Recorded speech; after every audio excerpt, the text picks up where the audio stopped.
What were your tactics and strategies to blow up that YouTube channel? The first thing I want to make very clear to people is I want people to ask themselves, why do you want this? Because being well known for the sake of being well known is legitimately the stupidest anyone could ever do. So I get what you're saying. If I stepped away from social media, I'd be doing a disservice to my audience. But at a certain point, like, how much can you help your audience when you're just in a different stage of life? Listen, I'll be honest, there's actually stuff that okay, I'll give you an example. We have 3 full-time thumbnail editors. When I say full-time, as in everyone in my companies, they're all full-time people. We don't use any contractors, any service providers. No, hey, you work in my company, another company, any of that bullshit. Everyone works for our companies, like whichever company it is, our companies, and that's it. You're part of us or nothing. And I have 3 full-time thumbnail editors. I implemented this in 2020, right as we were about to scale up. 3 full-time thumbnail editors, and I upload 1 YouTube video a week. So, and then people are like, that's ridiculous. How does that work? That's stupid. Every YouTube video that goes out, we have, each thumbnail editor provides 5 options. So we have 15 options for thumbnails for every single video. And I never post for thumbnails either. Like, I don't, like, you will not see me like doing a thing. Oh, can we stop and take the thumbnail quick? No. Just use whatever images are out there online and make the most of it. So that's one thing. That's not revolutionary. But what we did is we would go back, and every single day we would rehash an old YouTube video. So we would go back and we would, and once again, there's 15 options. So we would go back and we would A/B split test old videos. So I can tell you right now, I don't need to upload on YouTube for a year, and I may not get 10,000 subscribers a day. I think right now it's slowed down. It's a little, it's like 7,500 a day average.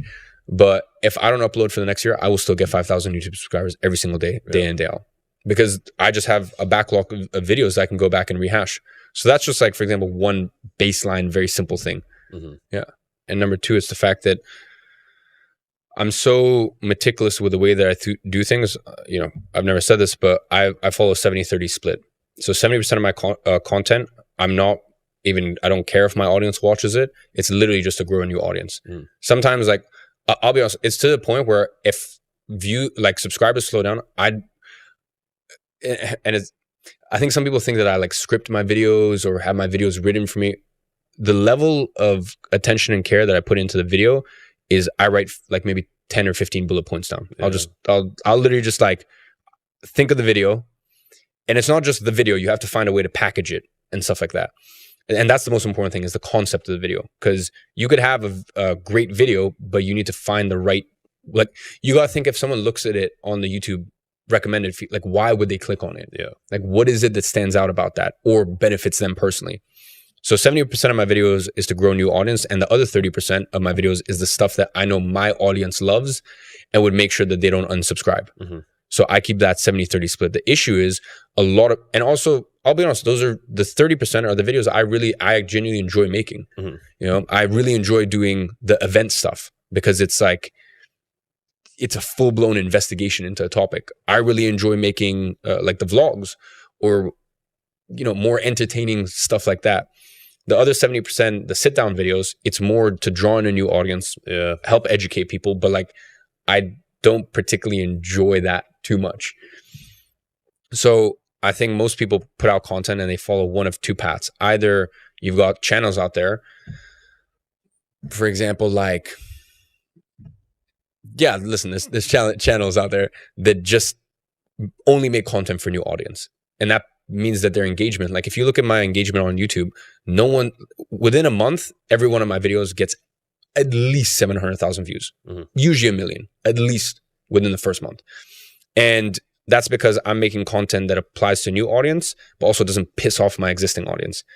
So that 30% of content is there to make sure that the people who are like, the past 3 videos, it's quite, I've already seen videos like this last year, or I've seen, but then that's 1 out of every 3 content, they're like, oh shit, okay, this is why I'm subscribed to him. And there's too many people out there that are just making content for a new audience, and their existing audience are just sick and bored of it because you're just putting out the same shit again and again. Or conversely, there's people that just want to make stuff for their audience, but then you're never going to grow. And by the way, that was me for a long time. You know, in 2021, I was just like, I did not give a shit. Like, YouTube was like, it was, you know, I laugh at my team about this. It's because in life, you can't be perfect at everything. You have to pick and choose your battles. And YouTube just was something I did not care about. It didn't affect me. So I sit down with now my chief content officer, and he leads a content team of 40 people. And we laugh about how 3 years ago it was just me and him. And, I'd shoot a video and, on the day of uploading, we'd be like, oh, so what should we title it? And we just we'd figure it out in 3 minutes, and then we'd just do the thumbnail. That's what I do. Oh, Mike. All right, we need to have a chat. And, we sit down and we pick the thumbnail on the spot. Yeah. Is this sounding a little too close to home for you? So, yeah, that was basically our process back then. So YouTube is and this is by the way, what I'm telling you right now is super surface level stuff. The other stuff is, yeah, I'm more than happy to tell you.